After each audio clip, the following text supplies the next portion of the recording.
포스트라는 영화를 아십니까? 예. 1993년에 만들어진 이 영화는 유명한 감독이죠. 스티븐 스필버그 감독의 영화입니다. 영화의 내용은 제2차 세계대전 당시에 나치로부터 유태인을 구했던 독일인 사업가 오스카 신들러의 실화를 영화화한 것입니다. 한번 포스터 한번 보여주실래요, 집사님? 예, 이게 그 영화의 포스터입니다. 93년도의 영화인데 혹시 기억나시나요? 워낙 그때 당시에 충격적인 영화였고 또 우리에게 많은 감동을 주는 영화였기 때문에 많은 이들이 기억하실 겁니다. 아마 이 자리에 있는 청년들 기억 안 나요? 이 영화? 모르죠? 오늘 설교 듣고 집에 가셔서 꼭 한번 보세요.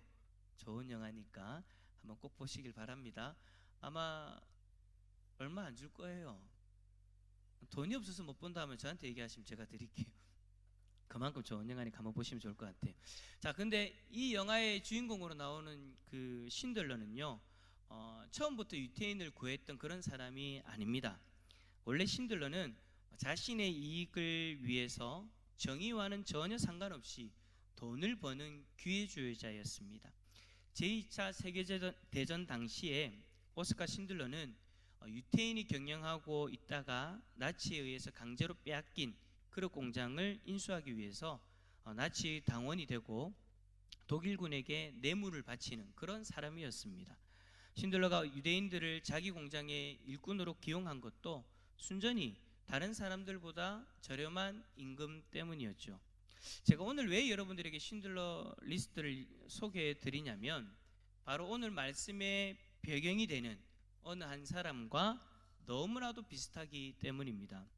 그가 누구냐니까 바로 삭개오입니다. 우리가 오늘 누가복음 19장 10절의 말씀을 읽었는데 이 10절의 말씀을 읽기까지 앞에 일어난 그 사건의 주인공이 등장한 인물이 바로 삭개오다라는 거예요. 삭개오는요, 세리장이었고 부자였습니다. 당시의 세리는 로마의 편에 딱 붙어서 민족 이스라엘 사람들에게 세금을 거두고 대부분의 그 세금을 로마로 줬지만 또 많은 부분들을 자신의 배를 불리는 데에 사용하였습니다.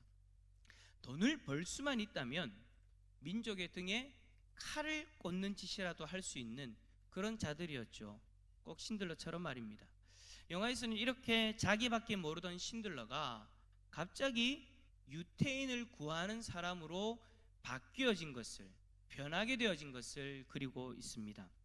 자기의 성공과 부의 축적, 그리고 미모의 여인에게만 관심이 있었던 신들러는 어느 날 말을 타고 마을 언덕으로 올라가다가 나치에 의해서 학대당하고 있는 유대인들을 보고 큰 충격에 빠지게 됩니다.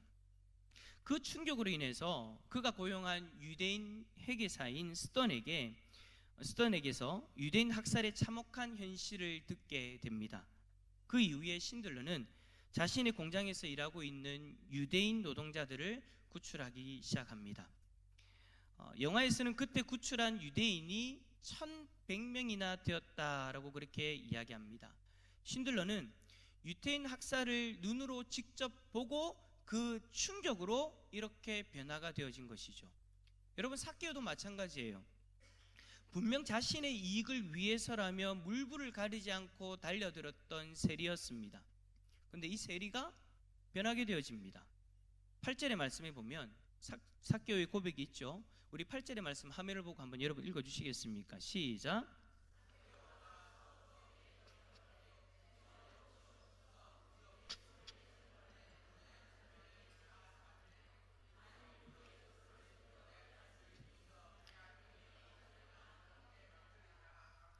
아멘. 자, 로마의 편에 서서 민족의 피 같은 물질로 배를 불리면서 그렇게 살던 세리 삭개오가 이제는 자신의 소유 절반을 팔아서 가난한 자에게 나누어 주겠다고 하고 누구의 것을 속여서 빼앗은 일이 있다면 갑절로 갚아주겠다라고 그렇게 이야기합니다.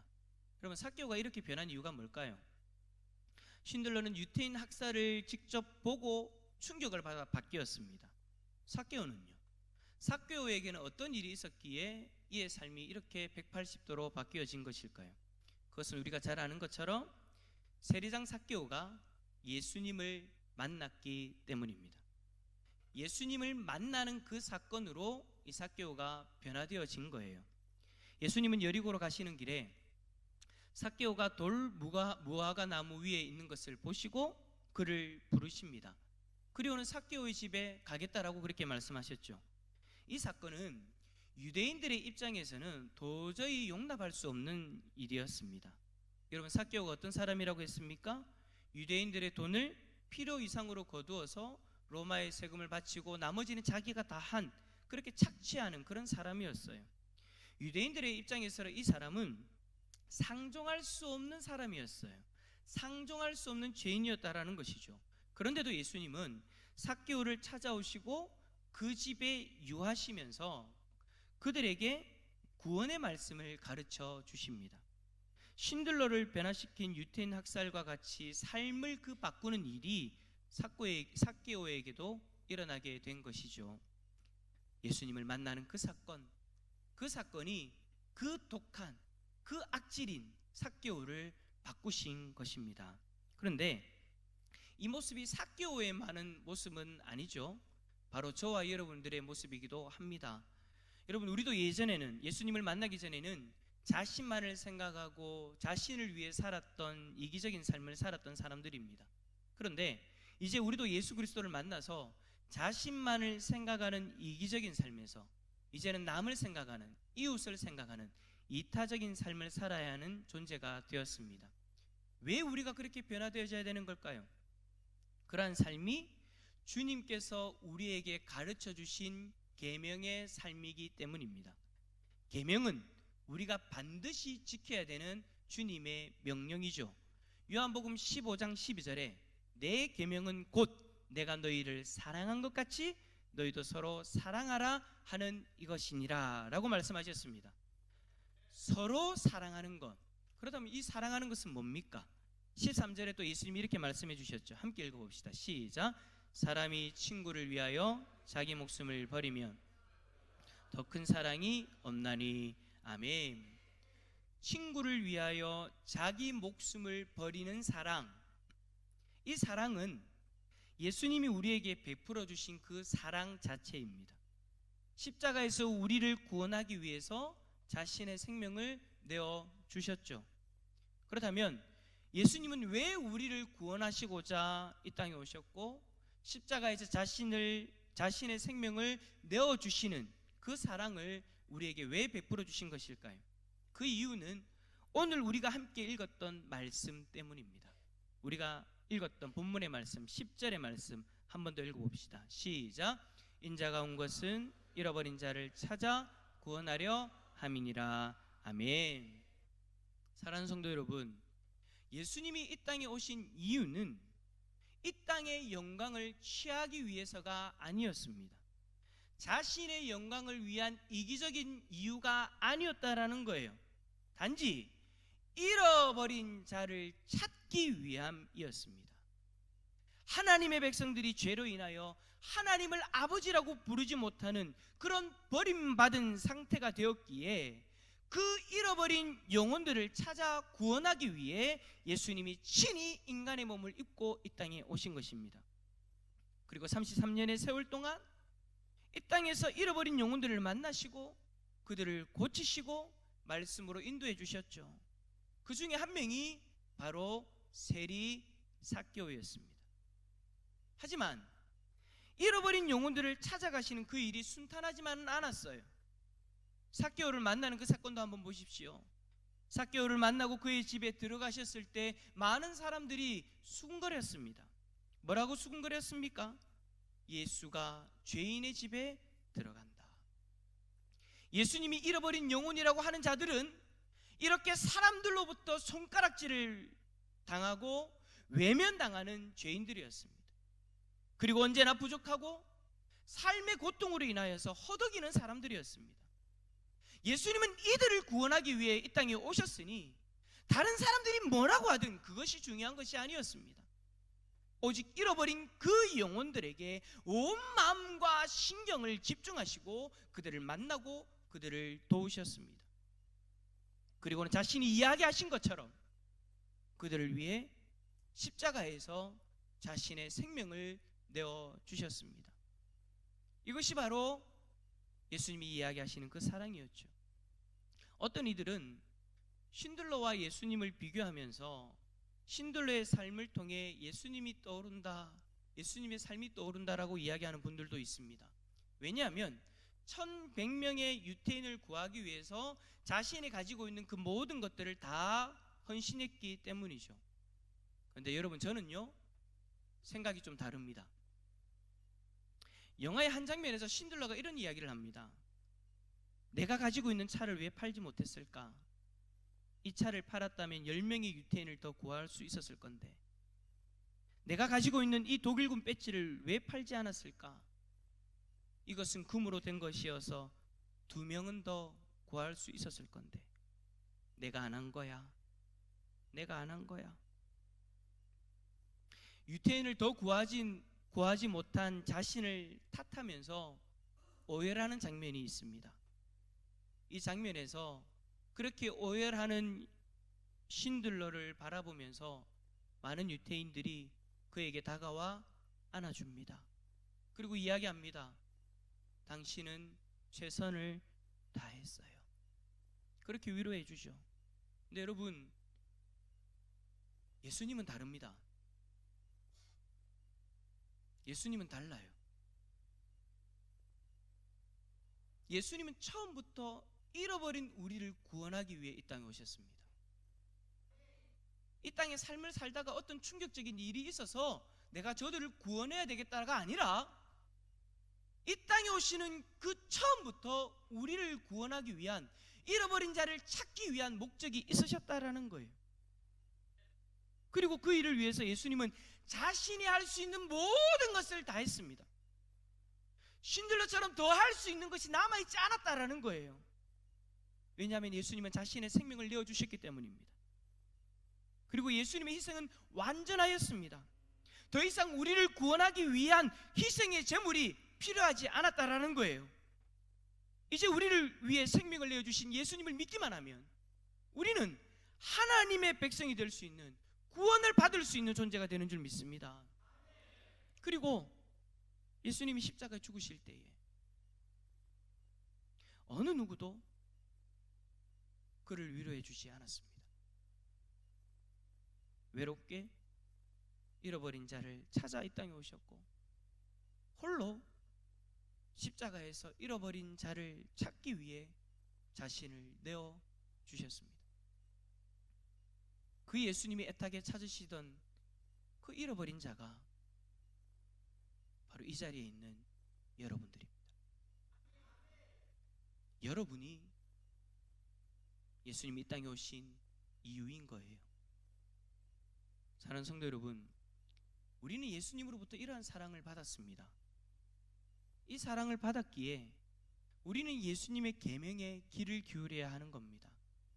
내가 너희를 사랑한 것 같이 서로 사랑하라. 잃어버린 영혼들을 위해 자신의 생명을, 자신의 목숨을 내어주신 것 같이 우리에게 잃어버린 영혼들을 사랑하라고 그렇게 말씀하고 계시는 거죠. 우리는요, 지금까지, 아니 예수님을 믿기 전까지 신들러처럼, 삭개오처럼 그렇게 자신만을 위해 살아왔습니다. 하지만 예수님의 사랑으로 더 이상 자신의 아니만을 위해서 살아갈 수 없는 존재가 되어버렸어요.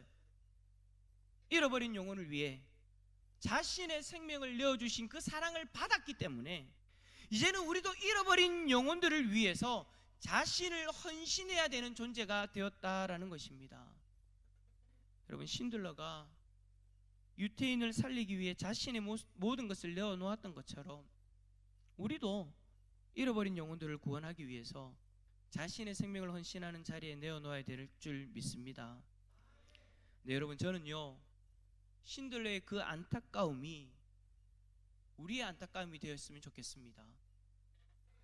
에이, 목사님, 전도하는 거 후회 안 하도록 해야죠. 돌아보고 후회하도록 그렇게 하면 됩니까? 라고 그렇게 이야기하실 거예요. 아쉬우면 남으면 되겠습니까? 라고 그렇게 이야기하실 거예요. 그런데 여러분, 솔직히 이야기합시다. 우리는 그렇게 할 수 없는 존재잖아요.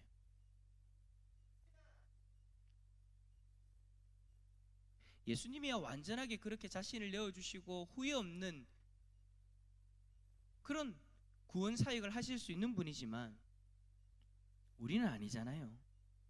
우리는 예수님이 아니잖아요. 우리는 단지 예수님이 걸어가신 그 길을 따라 걸으려고 노력하는 사람들이에요. 우리는 열심히 잃어버린 영혼들을 찾고 또 찾아도요, 아쉬움이 남습니다. 왜 더 열심히 하지 못했을까? 왜 그 시간을 헌신하지 못했을까? 왜 그 영혼에게 복음을 전하지 못했을까? 계속해서 그러한 아쉬움이 남는 것이죠. 근데 여러분, 이러한 아쉬움도 없다면 문제인 거예요. 영혼을 향한 아쉬움이 없다면 그게 정말 심각한 문제다라는 거예요. 주님은 잃어버린 영혼들을 찾기 위해 이 땅에 오셔서 자신의 생명을 내어주셨고 이제는 그 사명을 우리에게 맡겨주셨는데 예수님이 애타게 찾으시는 그 잃어버린 영혼들의 관심도 없고 전하지도 않으니 아쉬움 자체가 없는 것이죠. 사랑하는 성도 여러분, 여러분은 어떠신가요? 만약 여러분이 잃어버린 영혼들에 대한 관심이 조금이라도 있다면, 그래서 오늘 이 자리에서 태신자들의 이름을 적을 수가 있다면, 주님이 자신의 생명을 내어주신 그 사랑을 받은 자로서 이제 그 사랑으로 잃어버린 영혼들에게 다가가는 삶을 사는 것인 줄 믿습니다. 태신자의 이름을 적을 때 아쉬움이 있겠죠. 어떤 아쉬움이 있을까요? 지난번에도 이 이름 적었는데 그 사람 못 왔지. 내가 왜 그렇게 아직 더 다가가지 못했을까? 왜 그가 오지 못했을까? 왜 내가 더 헌신하지 못했을까? 그런 아쉬움이 남겠죠. 신들러처럼 아마 가슴으로 울부짖는 분들도 계실 거예요. 나의 사랑하는 가족, 나의 사랑하는 친구, 저가 하나님 앞에 나와서 예수 그리스도를 믿고 구원받은 새로운 삶을 살아야 되는데 왜 아직까지 나오지 못하는 것일까? 내가 부족한 것일까? 그런 아쉬운 마음으로 울부짖을 수도 있습니다. 이런 아쉬움이 있는 삶이, 여러분 기억하십시오, 아쉬움이 없는 삶보다 복되다라는 것을 기억하시길 바랍니다. 오늘부터 여러분들의 관심을 여러분들의 삶이 아니라 잃어버린 영혼들에게 두시기를 바랍니다. 그 시작점으로 오늘 그들의 이름을 적어 보는 거예요. 그리고 함께 기도하는 것이죠. 저는 여러분들이 그 아쉬움을 두려워하지 않았으면 좋겠습니다. 그 아쉬움이 있다라는 것으로 여러분 위로받으시길 바랍니다. 무슨 말입니까? 내가 지금 제대로 된 길을 가고 있다라는 겁니다. 아쉬움이 남는 그 이름을 한 글자 한 글자 적을 때마다 하나님은 오늘 우리의 마음을 받으심을 기억하시길 바랍니다. 그리고 저는 오늘 이 시간 여러분에게 아주 간절한 마음으로 권면합니다. 오늘 이름을 적으시고 그들을 위해 기도하는 자리로 나오십시오.